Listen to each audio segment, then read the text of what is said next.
سیاحتی شعبے کو فروغ دینے کے لیے انتظامیہ کی جانب سے صحت افزا مقامات کو جاذب نظر اور دلکش بنانے کے لیے کروڑوں روپے خرچ کرنے کے باوجود سیاح بعض سیاحتی مقامات جانے سے گریز کرتے ہیں۔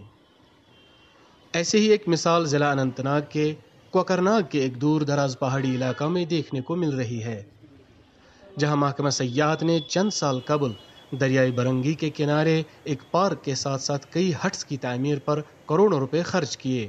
تاہم محکمہ کی عدم توجہی سے چند سال گزرنے کے بعد ہی پارک چراگاہ میں تبدیل ہو گئی۔ میں نے ایک پارک یہاں پہ دیکھی ہے جو دندی پورہ سائڈ سے یہ پارک ہے، تو میں آیا ہوں یہاں پہ، میں نے شاید یہاں پہ کھانا بھی چاہا کہ میں یہاں پہ کھانا کھاؤں، لیکن ڈیو ٹو سم یہاں پہ انہوں نے یہ بھیڑ بکری یا گائے رکھے ہوئے ہیں، چراگاہ بنایا گیا ہے اس کو، لیکن مجھے نہیں لگتا کہ گورنمنٹ کوئی گورنمنٹ افیشل اس میں وہ مدد کر رہا ہے کہ مطلب اس کی مینٹیننس رکھے یا کچھ اور کرے۔ آپ تو دیکھ رہے ہو یہاں سے سائڈ سے، آپ دیکھ رہے ہو کروڑوں کی پراپرٹیز بنائی گئی ہے، ہٹس بنائی گئی ہے یہاں پہ، لیکن پھر بھی اگر ہم کہیں تو پھر بھی یہاں پہ کوئی اس کا جو مینٹیننس کا پروگرام ہے وہ بالکل بھی نہیں ہے، خستے حالت ہے۔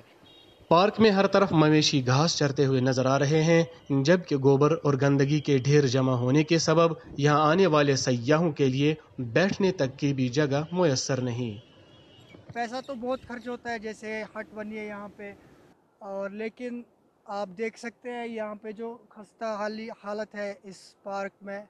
یہاں پہ کہیں بیٹھنے کا من نہیں کرتا۔ اگر دیکھا جائے یہاں پہ تو بہت پیسہ خرچ ہوا ہے، جو ہٹ بنی ہے یہاں پہ کوئی آتا نہیں ہے ایسے، کیونکہ یہاں پہ ایسا ہوا ہے کہ بیٹھنے کا من نہیں کرتا۔ آپ دیکھیں بس ہٹ ہی ہٹ رہی ہے یہاں پہ، اور کچھ ہے ہی نہیں، جو بیٹھنے کی جگہ نہیں نہ کچھ۔ پارک کی دیکھ ریکھ کے حوالے سے کوکرناگ ڈیولپمنٹ اتھارٹی نے اسٹیٹ کیبل کارپوریشن کو مورد الزام ٹھہرایا۔ انہوں نے Jammu Kashmir tourism development corporation جبکہ JKTDC نے بھی اپنا پلو جھاڑتے ہوئے کہا کہ پارک کوکرناگ ڈیولپمنٹ اتھارٹی کی تحویل میں ہے۔ ET بھارت کے نمائندے نے کوکرناگ ڈیولپمنٹ اتھارٹی کے دفتر کا رخ کیا، تاہم وہاں افسران موجود نہیں تھے۔ فون پر افسران سے رابطہ قائم کرنے کی کوشش کی، تاہم انہوں نے فون اٹھانے کی بھی زحمت گوارا نہیں کی۔ ET بھارت کے لیے کوکرناگ سے دین عمران کی رپورٹ۔